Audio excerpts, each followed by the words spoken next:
Hello నమస్తే అండి అందరికీ. సో ఈ వీడియో ఇప్పుడు ఎందుకు పెట్టామంటే మన యాప్లో ఎస్ఏ మ్యాథ్స్ కోర్స్ గురించి అండి. సో కోర్టులో టెట్ జరిగిపోతుంది. డిఎస్సి కూడా కోర్టు ఏమీ పోస్ట్పోన్మెంట్ ఛాన్సెస్ ఏమి వాళ్ళు ఇన్వాల్వ్ కాలేకపోవచ్చు. వాళ్ళ పరిధి మాకు సాధ్యం కాదు అని అనొచ్చు, మేము ఆపలేమని అనొచ్చు. కాబట్టి డిఎస్సి కూడా జరిగిపోద్దని చెప్పి అనుకుందాం. నన్ను ఇంతకుముందే ఒక పర్టికులర్ స్టూడెంట్ ఒక ఆయన ఫోన్ చేసి, నేను ఎస్ఏ మ్యాథ్స్ కోర్స్ మరి 2000 కదండి, హార్డ్లీ 20 days ఉంది, లేకపోతే 25 days ఉంది, అంత ఎక్కడండి అన్నారు. సరే అందుకని ఏం చేస్తామంటే, ఇంతకుముందు అయితే నాకు సాధ్యం కాలేదు, తక్కువ డేస్ పెడితే మళ్ళీ పీరియడ్ ఎక్స్టెండ్ అయిందనుకోండి కష్టం కదా అని. అందుకని అయితే నేను చూస్తే అనుకోకుండా యాప్లో మల్టిపుల్ వ్యాలిడిటీ ఫెసిలిటీ ఉందండి. అంటే మనం 3 నెలలు, నెల, 2 నెలలు, ఎన్ని నెలలైనా పెట్టుకోవచ్చు. అలాగే అన్నీ పెట్టాను. అందుకని 1 month ఉంది, 3 months వ్యాలిడిటీ ఉంది, 1 year వ్యాలిడిటీ ఉంది.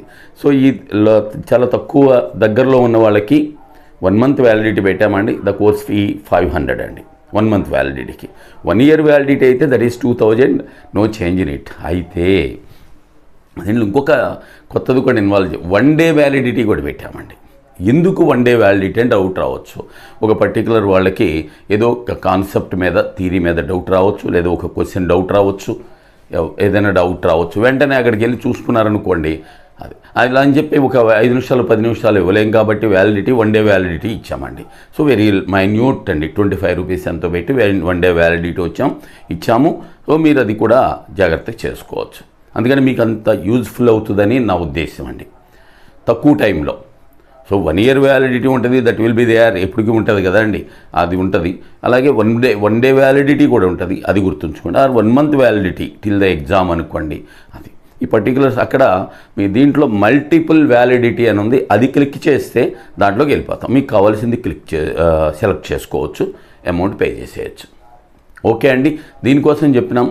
సో మ్యాథ్స్ అసిస్టెంట్స్ ఓకే, జాగ్రత్త చదువుకోండి. సో ఇక్కడ పోస్ట్పోన్మెంట్ గురించి 99% అవ్వదనుకుందాం, కానీ కోడ్ మాత్రం ఎగ్జామ్లోకి వస్తే అవుతుందండి, ఎలక్షన్ కోడ్. ఎందుకంటే ఎలక్షన్ కోడ్లో ఎగ్జామ్స్ జరిగిన దాఖలాలు లేవు. సో ఈవెన్ ఏదైనా అపోజిషన్ పార్టీస్ వాళ్ళు just if they represent to the election commission, వాళ్ళకి ఎలక్షన్ కమిషన్కి దీనివల్ల మాకు నష్టం అండి, ఈ టైంలో ఇలా వేసి ఇప్పుడు పెడుతున్నారు అని చెప్పి అన్నీ రిప్రజెంట్ చేశారనుకోండి, ఇమీడియట్గా దట్ విల్ బి హాల్టెడ్, ఆపేస్తారు, దాంట్లో డౌటే లేదు. సో మీకు ఏంటంటే పోస్ట్పోన్ అవుదాం చేయాలనుకునే వాళ్ళు approach the opposition parties. Okay, ఆయన చంద్రబాబు నాయుడు గారు కానీ, పవన్ కళ్యాణ్ గారు కానీ, లేదంటే లోకేష్ కానీ, వీళ్ళలో ఎవరు పోయి దాన్ని ఒక రిటర్న్ రిక్వెస్ట్ ఇచ్చి వాళ్ళని ఎలక్షన్ కమిషన్కి రిప్రజెంట్ చేశారు అనుకోండి, డెఫినెట్గా పోస్ట్పోన్ అవుతుంది. అంటే ఆ లోపు కోడ్ వస్తే, అది కూడా చెప్తున్నా, కోడ్ 15 తర్వాత వచ్చింది అని కాదండి, చెప్పలేం. అందుకని అటువంటిది ఛాన్స్ ఉంది కాబట్టి చెప్తున్నా మీకు. Okay, be ready all of you.